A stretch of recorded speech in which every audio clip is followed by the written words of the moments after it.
The world of work looks a lot different. As a leader, how are you adapting? Learn how to meet your people where they are and invest in your organization's future at Resolve Increments. Register for free at firstpersonadvisors.com/resolve. Mario Rodriguez's 30-year flight plan has vaulted him to become a powerhouse in the airline industry. But his heart still gravitates to the sea, the sparkling salt waters of South Florida, where he got his first taste in business as a licensed skipper. Buckle up as we prepare for takeoff on this unforgettable journey with this man of the sea and air, Indianapolis Airport Authority Executive Director, Mario Rodriguez.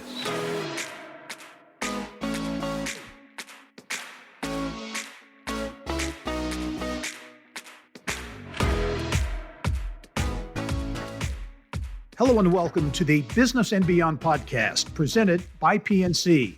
I'm Gary Dick. Mario Rodriguez has led airports around the globe, from Hong Kong to Indianapolis, where he's piloted record growth and propelled Indianapolis International into the national, in fact, international spotlight, recognized year after year as a best airport in North America by travel industry heavyweights like J.D. Power, Condé Nast Travel, and TripAdvisor. He's the son of Cuban immigrants, has a love for family and a passion for the air and sea, a history buff with an ear for jazz music, and a self-described foodie who often says we are the sum of our own experiences. I'm really happy to be joined this week by the man in charge at Indianapolis International Airport, Mario Rodriguez. Mario, thanks for coming on the podcast. Gary, it's an honor to be with you. It really is. Every time I speak to you, it's just a pleasure. Well, it's always fun to be around you. And, there's been so much negative in the past year across all of business. But I'll tell you, you were on the show, our TV show, last weekend, and you had a bit of positive news, right? A little bit, maybe light at the end of the tunnel. March was an improving month when you talk about March Madness and spring break travelers at Indianapolis International. Oh, absolutely. And I look at things a little bit differently. And like you said, I truly believe that we're some of our experiences. It's all tacit knowledge. And I take all this tragedy as an evolution. Business has evolved. We've evolved. We're going to do things differently, and we're going to do things better. And, it's just a process. Time changes. The old saying resonates in my mind that you can never go home. And to me, it's not about geography. It's about time, because there's a certain time for something, and, business has evolved. We'll evolve with it. Yeah. What's the last year been like for you running an airport, a major airport that essentially was shut down, essentially, at least initially, by the pandemic? What's it been like? It's been very unusual, because when you have an airport that has a lot of traffic and has families and, happy moments and moments of connections, and suddenly there's nothing, it gets a little bit unusual. But, I guess all my life experiences have prepared me for this. I've been through Katrina, through Andrew, through certain, many disasters. Obviously, I don't have a point of reference, and I don't think anybody does, for a global pandemic. But it gave me the ability to think a little bit more rationally. And sometimes during an emergency situation, the best thing to do is to make small moves, not to make broad strategic moves, but to make sure you keep the ship afloat and get it to the other side, metaphorically. And our team over here has done splendidly at that. We've actually leveled the ship, and we're in good financial shape, and we're moving forward. Well, let's talk about that. This isn't your first rodeo when it comes to major crises. As you mentioned, Katrina, you were running the New Orleans airport when Katrina hit. Describe that experience, which I can't imagine what that was like. Well, what's fascinating is I was brought in to fix a lot of the things that were deficient at the airport. And the airfield was deficient. And, along the process of that, we started looking at the levees around the airport, which is fascinating, by the way, because the levees are run by some other governmental organization. And New Orleans itself is incredibly complicated when it comes to politics and the interface between government, the private sector, business. It's so much so that the laws are even different. They're Napoleonic laws. Very, very, very convoluted. And the luck comes in is that we were able to convince this governmental unit that we were going to raise the levy around the airport at our cost. And it took us about 6 months to convince them that that was the right thing to do. Wow, going to raise the levy at your cost. At our cost, because we were putting in hundreds of millions of dollars on the airfield, and we had a deficient levy. So it was incrementally not a lot of money to raise the levies. We raised the levies, finished the project a month ahead of schedule, 3 days before Katrina. The new levee that was 9 foot taller than before, the water came within a foot of overtopping the levee. Wow.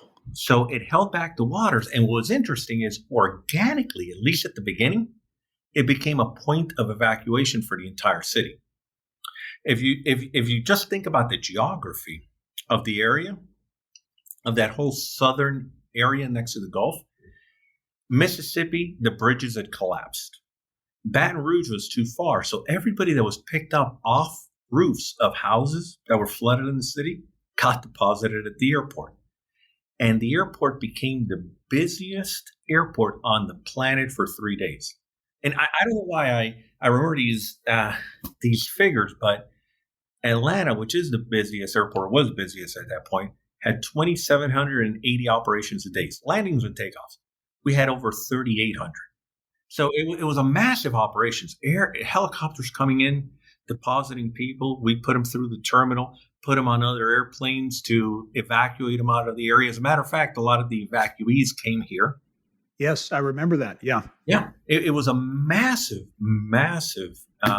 evacuation. And it went mostly, if you were going to go via air, you're going to go through that airport. Yeah. Obviously, it affected you personally as you managed through the process. Did you actually live in a trailer, a FEMA trailer? Well, first, I got to live in my office for 2 months, which I wouldn't recommend to anybody. It was fun for about a week or so, but then afterwards, it gets a little bit tight. I lived at the Hilton across the street for 71 consecutive days, and I became a Hilton Diamond member. So to this day, I walk into a Hilton and people drop to their knees as if they're not worthy of my presence at the Hilton. And I lived 2 years in a FEMA trailer that we built for everybody because, I learned early on in my life and my career that for the most part, it's not a financial equation. It's a human equation. So we built a trailer park, a FEMA trailer park in the airport with our own security for our people, the people that worked at the airlines, their families, to have them protected. And within reason, it was, or as FEMA put it, it was the nicest FEMA trailer park they've ever seen in their lives. And it should be. It was their money. We did a really good job of making it nice and making it acceptable, or as acceptable as possible to the families that live. That, obviously, Katrina, a very challenging time for you in New Orleans, but I think you had fun in New Orleans too. Is that where you became kind of a foodie? Is that where you really got into food? Oh yeah. Well, if you live in New Orleans for any given time, you become a foodie. Just organically, you become a foodie. The New Orleanians name streets after chefs. Their heroes are chefs. And it's and we met a ton of great chefs. Everybody from Paul Prudhomme to Emeril Lagasse, and I mean, it was an amazing thing. And if you combine French cuisine with Spanish cuisine, with African cuisine, and take all the natural ingredients of Louisiana, you've got an incredible mix. And the food was just phenomenally fantastic. Yeah, not to mention the jazz. Hey, did you almost end up in Kuwait? Well, no, I ended up in Kuwait for a little while. I worked part of the civil aviation group over there. It was interesting. It was a very, very interesting country. They were developing a lot of their infrastructure, and they still are developing a lot of their infrastructure. It's a fascinating place in the world. Yeah. You are someone who has a quest for challenge, I guess. Born in Miami, son of Cuban immigrants. What do you remember about growing up? Well, like I said before, you could never go home. Miami's a different place now. It is incredibly different. But as I was growing up, the main focus was education, and the main focus. It's interesting because one of my number one mentor, was my mom, who was an attorney in Cuba, and they came because of circumstances. As a matter of fact, she studied with Fidel Castro. She was part of the first government. Really? Oh yeah, and she ended up over here because she got crosswise with the government, and you should never get crosswise with a communist government. And Yeah, right. so she was smuggled out of the country by the Catholic Church. Well, I was going to ask you how'd she get here? She was smuggled out of the country by the Catholic Church under the guise she was given false identity papers as a nun. And she was smuggled out and met my father in New York. And my mom and my dad had me in New York. I lived there for a little while, but moved to Miami. And as I was growing up, although I grew up poor, I didn't know I was poor at the time, by the way, Gary. Yeah. But it gives me a different perspective. And it was instilled in me that education was incredibly important. My mother was an incredibly educated person. And I've always held that as one of my goals, to become better and better educated as I go through life. Yeah, and you graduated from the University of Miami. You're a hurricane, an engineering degree. And speaking of your mom, did I understand this correctly? You graduated with your engineering degree the same day your mom graduated from law school? Absolutely. Again, because she had to revalidate her degree or regraduate, because in Cuban, the practice of law in Cuba is different to the practice of British common law here in the United States. So she graduated again. Brilliant person. I mean, incredibly brilliant. And she had a stellar career with the state government. And she did very well. She did very well, and instilled, a hard work ethic and study ethic to both my sister and I. Yeah. And your first job in the airline business, getting out of school, coming out of Miami, Fort Lauderdale Airport. Did you know you wanted to get into the airport business, or to just kind of fall into it? I kind of fell into it because it was my first engineering job, and they said, "Gee whiz, we'd like to hire you to help us rebuild all the runways over here in Fort Lauderdale and rebuild a new terminal and everything else." And the rest is history. And with that same company, I ended up going overseas and doing a lot of work in different places, doing work in Miami International. It's a wonderful company, wonderful group of engineers. Going to talk much more about your career, but Mario, we've got a thing we do on the podcast every week. It's called the 2-minute drill. We ask you some just really tough, penetrating questions and get your quick answers. So here we go with the 2-minute drill, Mario. I think I know the answer to this when you just answered it, but the most influential person in your life? Oh, my mom, definitely. Biggest pet peeve? I don't know. Leaving the lights on in the house. I don't know. The kids just leave the lights on. It drives me nuts. Yeah. Okay. You and my wife are on the same wavelength. She gets on me for leaving the lights on here. Okay. Now, as I understand it, Mario, and I didn't know this about you, but you're a history buff. Yeah. Is there a certain period of history you particularly like? No, I kind of look at history in general. And it's a cliche, and I'm sorry, but history keeps just repeating itself. Mm-hmm. And sure. If I could learn a little bit from history and not repeat others' mistakes. Yeah, right. Favorite way to relax? Reading a book. Do you have a favorite TV show growing up? Probably MASH or something like that. Yeah. Okay. Yeah, we get that a lot. Fiction or nonfiction when you're talking about books? A combination of both. Historical fiction. Do you have your favorite music? Favorite genre of music? I like all music, but I'm particularly attracted to New Orleans jazz. You have a favorite musician? There's a bunch of them. But I would say right now, probably there's a jazz musician in New Orleans called Trombone Shorty. And if you haven't listened to any of his stuff, you should. Beer or wine or mojito? Wine. Gumbo or red beans and rice? Gumbo.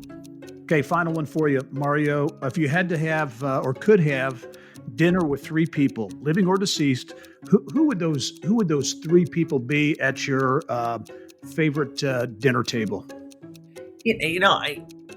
My mom would be one. Obviously, she's passed away some time ago.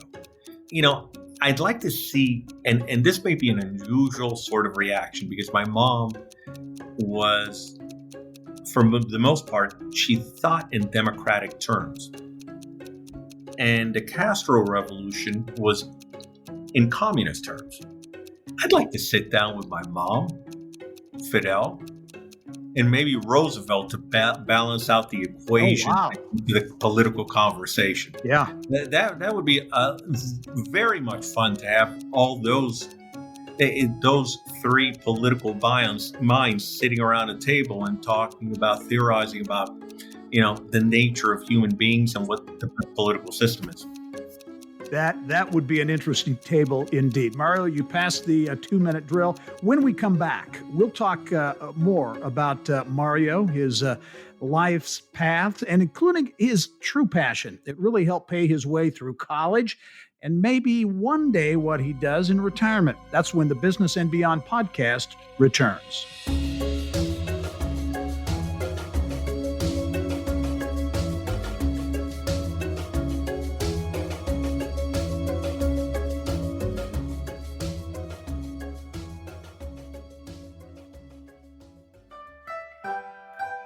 Limitations? We all have them, but they don't have to prevent you from being successful.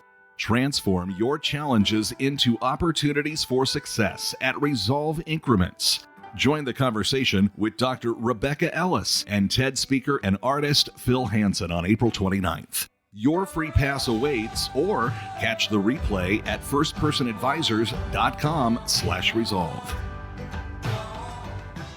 Welcome back to the Business and Beyond podcast presented by PNC. My guest this week is Indianapolis Airport Authority Executive Director Mario Rodriguez. Mario, obviously you love the air and air travel, and I just learned this, you really have a passion for water, for sailing. Where did that come from? Like I was saying in the first segment, I had to work my way through college. So we were poor. We didn't have a lot. So I worked my way through college, and I worked my way through college. I started when I was, I think, 14 to 15 on the boats, being a mate on boats, on long line fishing boats, and also on those large triple-decker party boats that people have tours in the bay in Miami. And I worked my way through there, and I got enough experience to be able to take the skipper's exam over at the Coast Guard, and passed. I was studying engineering at that point. Of course, I was going to pass the exam. So I passed the exam, and it was an interesting ride. I'll bet. Working on boats, especially fishing boats, that's hard work. Oh, incredibly hard work. It paid well. It was incredibly. I preferred the party boats that were the triple deckers, and you gave tours, and people had weddings on them. And when I was working on boats, I conducted everything from weddings to funerals. So it was very interesting. I'll bet it was. And you love sailing, right? I mean, it growing up in Miami, I guess that's a natural. Was anything that turned you on to the water or boating? Oh, you're in Miami, you're surrounded by water. And it just came naturally. And working on the boats, you just, I guess I built up an incredible depth of knowledge when it comes to boats. And it just fascinates me to move through water without noise. And it really is calming. And you said, what do you do to relax? And nowadays I read a book, but sailing is probably the most relaxing thing you could do. Interesting. Mentioned earlier your first job in the airport business at Fort Lauderdale. Mentioned New Orleans as well. You came to Indianapolis from Long Beach, and you arrived here, Mario, was it 2015? 2014. 14. Okay. What attracted you here? You were at Long Beach, beautiful weather out there. I think you oversaw a dramatic renovation at that airport. What made you say, hey, I want to come to Indianapolis? Well, what's and I'll answer it very precisely. All of you and everybody in Indianapolis and everybody in the area, all Hoosiers are incredibly warm people, really, truly warm people, the best people I've ever met in my entire life. Now, the story is pretty funny because it was when, Gary, it was when you were having, when you were having the vortex, the polar Oh, vortex. yeah, sure. That's Right. when they called me. So a recruiter that I've known for probably 30 years calls me and says, well, what do you think of Indiana? Now, at that point, I'm in shorts, flip flops, and standing on the balcony looking at the beach. And I'm going, seriously? Are you really serious about this? He goes, well, you have to look at this opportunity, go over there and talk to him. And, I came over, talked to everybody, incredibly pleased with everybody. My wife came over, fell in love with the place. And it's the best place I've ever lived in my life because of all of you. Yeah, I hear you. Plus, there's a shiny new airport too, right? So that's Absolutely. beautiful. Yeah. Well, a shiny new airport, and we have something that nobody has. We have world-class people. I could rebuild the airport. That the bricks and mortars are easy.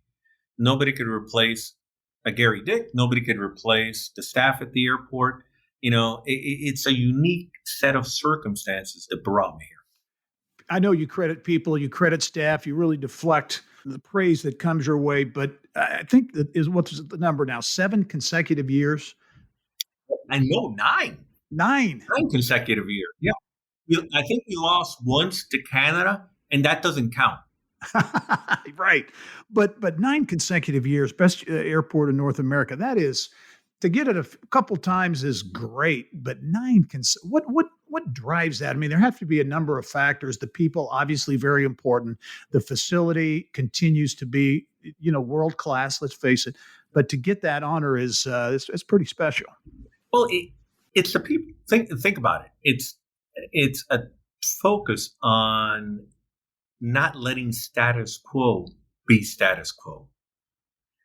It's the people. The terminal is beautiful. It's a very well designed building, but it's never about the building.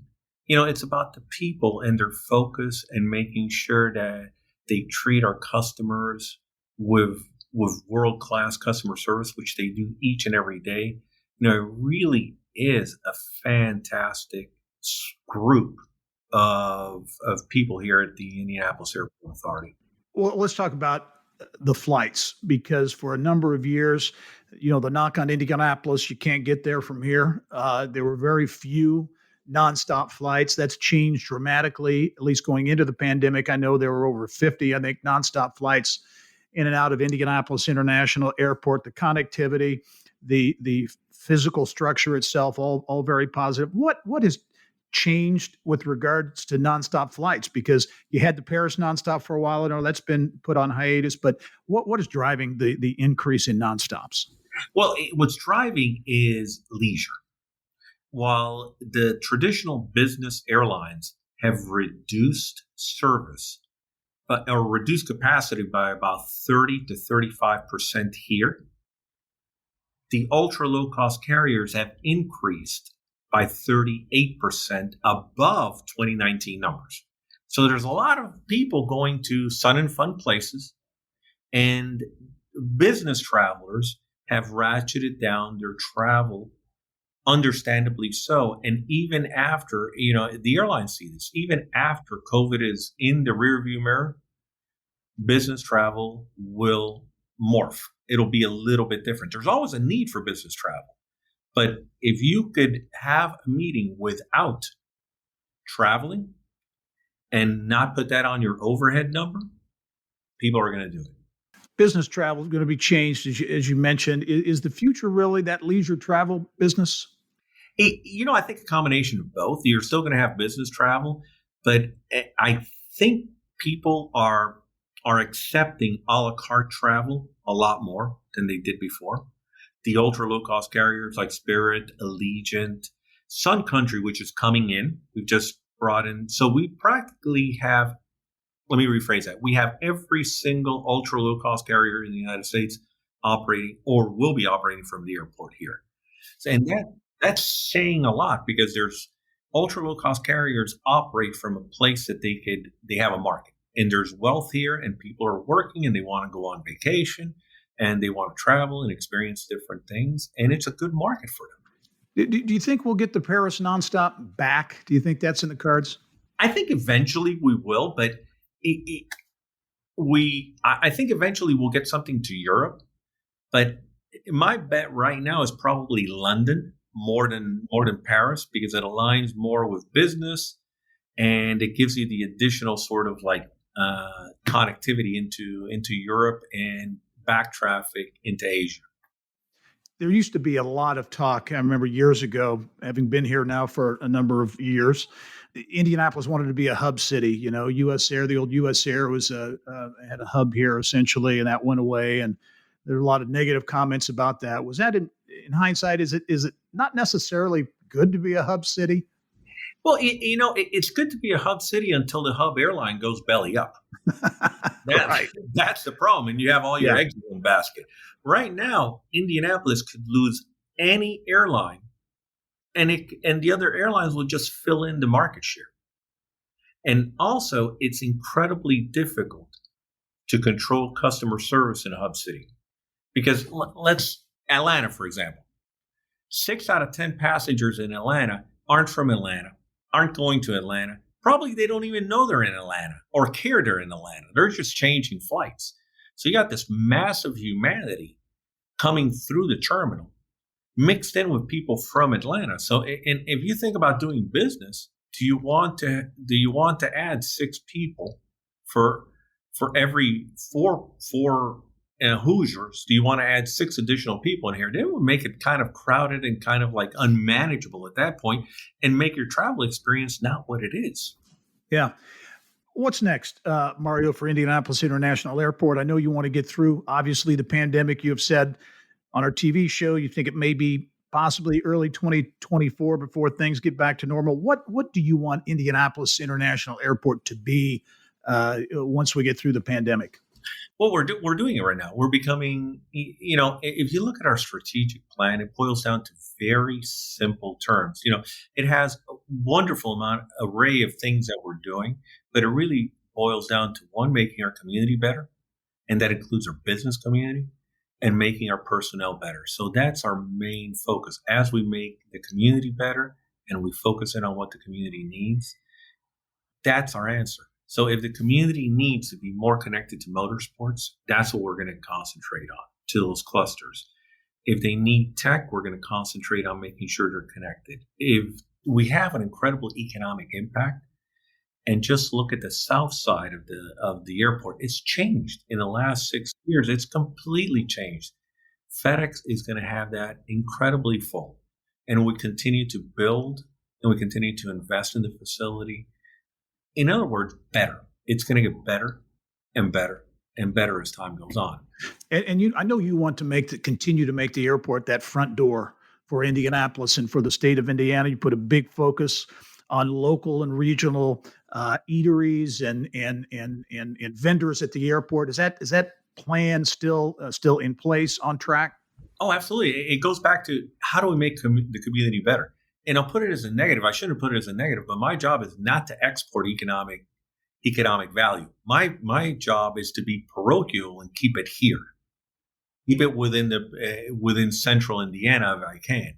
So we try to hire local. We try to keep the economic impact of this place local. We try to make our community better, and that's a continuous focus of this organization. And it is one of our pillars of our strategic plan. We have to make sure that our community is strong. Well, from New York to Miami, Long Beach, New Orleans, Kuwait, a lot of points around the globe. We're certainly glad you're here in Indianapolis, Mario Rodriguez. Thanks so much for joining us. Thanks for all you do, not only for the airport, but for the community, for the region as well. Really appreciate you taking the time. Thank you, Gary. Honor to be here with you. And thank you for joining us on this episode of the Business and Beyond podcast presented by PNC. You can listen to all of our episodes and get the latest in Indiana business news 24/7. All you have to do is check out InsideIndianaBusiness.com. I'm Gary Dick. We'll see you next time.